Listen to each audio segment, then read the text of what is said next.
Good morning, students. So, today we will resume our chapter that is the mineral resources with the topic methods of mining. Okay तो previous clips में हम लोगों ने देखा था what is mineral, classification of minerals पढ़ लिया था। उसके बाद हमने माइनिंग पढ़ा था कि माइनिंग करते समय किन किन चीज़ों का ध्यान रखा जाता है, कंसिडर की जाती है माइनिंग के लिए। तो ठीक है, अब हम लोग को क्या करना है, मेथड्स ऑफ माइनिंग, कि किस तरीके से जो मिनरल है वो अर्थ के अंदर से, क्योंकि बहुत सारे मिनरल्स है, कोई लिक्विड फॉर्म में है, कोई सॉलिड फॉर्म में है, तो अब सबको निकालने का तरीका अलग है। कोई अर्थ के नीचे ज़्यादा डीप है, कोई लिक्विड उसमें है, और कोई आपका ऊपर शैलो डेप्थ में है। इट मीन्स ज़्यादा डेप्थ नहीं है, शैलो हल्का सा है डेप्थ में। तो the method use for mining depends upon the depth at which the minerals are located at the different method use for mining are. तो उनको निकालने का तरीका भी अलग अलग है। सबसे पहले तरीका आ जाता है शेफ्ट माइनिंग। तो ठीक है, a few minerals needed to be extract from the deep under the surface of the earth. कुछ जो मिनरल्स होते हैं वो अर्थ के काफ़ी अंदर गहरे में होते हैं, ठीक है ना। तो उनको माइनिंग करते टाइम, ठीक है ना, तो उनके लिए जो माइनिंग यूज़ करते हैं हम, वो होती है शेफ्ट माइनिंग का तरीका। तो शेफ्ट माइनिंग में सबसे पहले क्या होता है, डीप होल कर लेता है, अर्थ के अंदर बहुत गहरे गड्ढे किए जाते हैं, होल किया जाता है, और तब वो मिनरल जो है वहाँ से निकाला जाता है, वहाँ तक पहुँचते हैं और फिर मशीन्स के जरिए हम निकालते हैं। तो such mine is called the shaft mine. मतलब शेफ्ट बोला है जो डीप होल होते हैं, एक तो होल होता है एक डीप, जब वो डीप कर लेते हैं उसको that is called the deep shaft. और जब इस तरह की करते हैं वहाँ मिनरल तक पहुँचने के लिए, तो इस तरह की माइनिंग को हम लोग क्या बोलते हैं, शेफ्ट माइनिंग। ठीक है, अब आपको नॉर्मली समझ में आएगा कि शेफ्ट माइनिंग क्या होती है। वो वाले मिनरल्स जो अर्थ के अंदर बहुत गहरे हैं, तो वहाँ करने के लिए डीप होल किए जाते हैं और वो मिनरल्स निकाले जाते हैं। ठीक है, अब हमारा नेक्स्ट है, फर्स्ट था शेफ्ट माइनिंग, नेक्स्ट है ओपन पिट माइनिंग। तो mines that are located very close to the surface. अब ये बिल्कुल इसका अपोजिट हो गया। अभी हमने बोला था डीप में जाना पड़ता है अर्थ के, अब यहाँ डीप में नहीं जाना पड़ता है, इन्होंने very close to the surface. जिस सरफेस पे हम रह रहे हैं उसके मतलब काफ़ी क्लोज है। ऐसा नहीं है कि फावड़े से खोदोगे आप कहोगे कि मैडम कोई मिनरल नहीं मिल रहा है, ऐसा नहीं है। तो थोड़ा सा जाना पड़ता है, उसकी कंपैरेटिवली बोला है शेफ्ट की। तो इनको क्वेरीज बोलते हैं। ठीक है, open pit mining is practice in such mining. ठीक है, तो in this method minerals are extracted by digging an open pit. देखो इस तरह का जो ये open pit mining is practice in quarries की, जो ज़्यादा गड्ढा नहीं किया जाता, ऊपर ऊपर की सतह पे ये आसानी से मिल जाते हैं। अब नेक्स्ट आ गया हमारा ड्रिलिंग। ड्रिल आपको पता कहते हैं ना, ड्रिल कर दो दीवारों में छेद करने। तो it is a process of extracting mineral oil and natural gas. मैंने बोला ना कि लिक्विड में के रूप में भी आते हैं हमारे पास, तो वो पेट्रोलियम है, ठीक है, और नेचुरल गैस भी है। तो जो हम लिक्विड फॉर्म में मिलते हैं तो उसके लिए हमें, जैसे आप लोगों को बोला कुएं की शेप में, ठीक है ना, गड्ढा ऐसे खोदा जाता है, मतलब उसको वेल ही बोलते हैं, डीप वेल्स बनाते हैं। लेकिन जो आप लोग देखते होगे आजकल तो कहाँ मिलते हैं देखने को, लेकिन ये बहुत डीप होते हैं।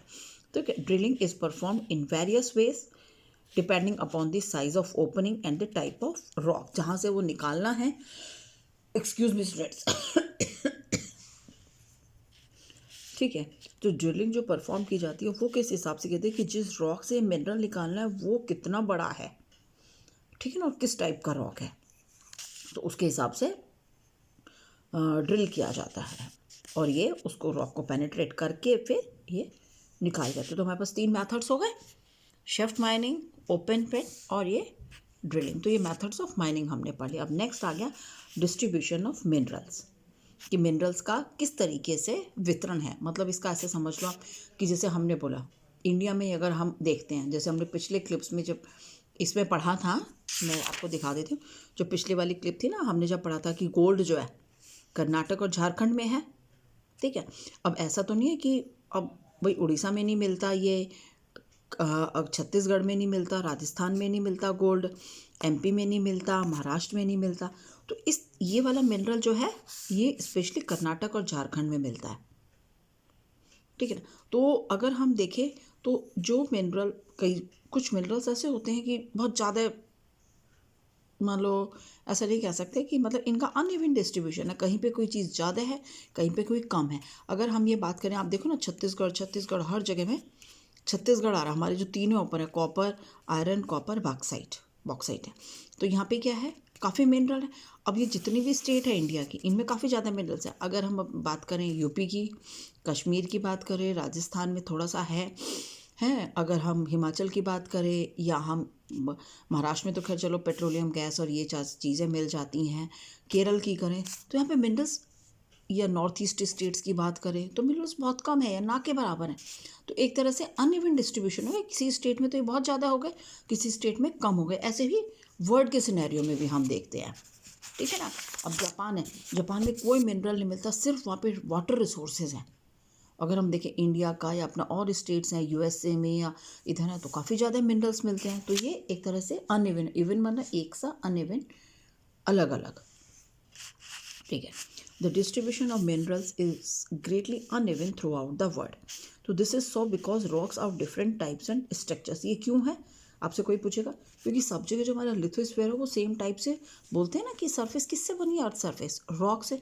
तो सब जगह क्या अर्थ की सरफेस पे रॉक सेम है? नहीं। तो जहाँ रॉक्स, भाई रॉक्स अलग अलग हैं तो उनमें पाए जाने वाले, क्योंकि रॉक्स की फॉर्मेशन अलग है, कोई इग्नियस रॉक्स है, कोई सेडिमेंट्री रॉक से बना हुआ है, कोई पोर्शन कोई किसी से है। अगर हम अपना डेक्कन प्लेटो देखें तो हमारा इग्नियस रॉक से ही है ज़्यादातर, तो वहाँ पे मिनरल उस टाइप के मिलेंगे, ठीक है ना। तो यहाँ पे भी ऐसे डिफरेंट टाइप्स के रॉक्स हैं, फॉर्मेशन अलग है तो मिनरल भी अलग अलग मिलेंगे। The quantity of mineral is found in different places are also very, जैसे मैंने अभी आप लोग को बताया कि सब जगह अलग अलग होता है, ठीक है ना। At some places minerals are found in abundance, कुछ तो मिनरल्स बहुत ज़्यादा पोजीशन में मिलते हैं और कई जगह बिल्कुल स्मॉल क्वांटिटी में या नहीं के बराबर। तो let us learn how minerals are distributed in different continents. अब हम वर्ल्ड के सिनेरियो में पढ़ रहे हैं, तो जो हमने पहले पढ़ा था वो distribution of minerals in India पढ़ लिया था, अब हम इसमें पढ़ेंगे। तो आयरन जो है वो मेन मिनरल है। तो जैसे आप बनाओ घर, मान लो जैसे आपको बिजनेस स्टार्ट करना है तो आपको एक फैक्ट्री डालनी पड़ेगी, या कहीं पे आपको घर भी बना रहे हो तो आपको आयरन की ज़रूरत पड़ती है ना। तो वही चीज़, हर चीज़ में आयरन की ज़रूरत है। आप एक टूल बना रहे हो, टूल ले रहे हो, उस सब कुछ काम करो तो वो भी आयरन का है। तो iron is most commonly metal. The main ores of iron, की आयरन कहाँ से होता है, मैग्नीटाइट, हेमाटाइट एंड लिमोनाइट, ये और है, ठीक है। तो they have varying amount of iron content in them. तो सब में अलग अलग अमाउंट में आयरन है, ऐसा नहीं कि मैग्नेटाइट में इन तीनों में बराबर है, अलग अलग है, और उसकी क्वालिटी भी अलग अलग अगर हम देखें। तो out of these magnetite has the highest amount of iron content. तो मैग्नेटाइट में सबसे ज़्यादा आयरन मिलता है, ठीक है। However hematite is the most commonly used iron ore, वैसे हेमेटाइट यूज़ होता है, ठीक है। तो iron is mixed with other substance to produce steel. जब आयरन को दूसरे में के साथ, सब्सटेंस के साथ मिक्स किया जाता है, मिनरल है जो दूसरा है, तो फिर स्टील बनता है। अब आप लोगों ने देखा स्टील भी कितना ज़्यादा यूज़ होता है, कहाँ कहाँ पे, make machinery, transport equipments, agriculture tools और many items of the daily use, ठीक है। अगर हम देखते हैं कि major iron producing countries are the Russia, China, Ukraine, USA, Brazil, South Africa and India. अगर आप देखो तो अब कितनी सारी कंट्रीज छूट गई यहाँ पर, जापान हो गया, इंडोनेशिया आ गया, यूके हो गया। तो इन कंट्रीज़ में आयरन नहीं मिल रहा है, ठीक है ना।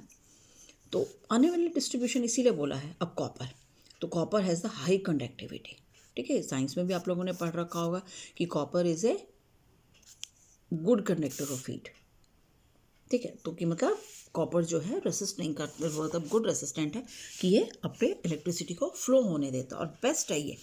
तो therefore it is mainly used in electric industries to make electric wires and appliances. तो इसीलिए क्या है, जो कॉपर है वो इलेक्ट्रिक इंडस्ट्रीज़ में यूज़ होता है इलेक्ट्रिक वायर्स बनाने के लिए, और कॉपर के बर्तन भी होते हैं, ठीक है ना। तो is also used for various alloys, कि दूसरे मेटल्स के साथ इसको मिक्स भी किया जाता है, is for producing various alloys जैसे such as brass and bronze. The largest producer of the copper in the world is Chile. Other main copper producing countries are the USA, Peru, Russia, Zimbabwe, Canada and the Poland.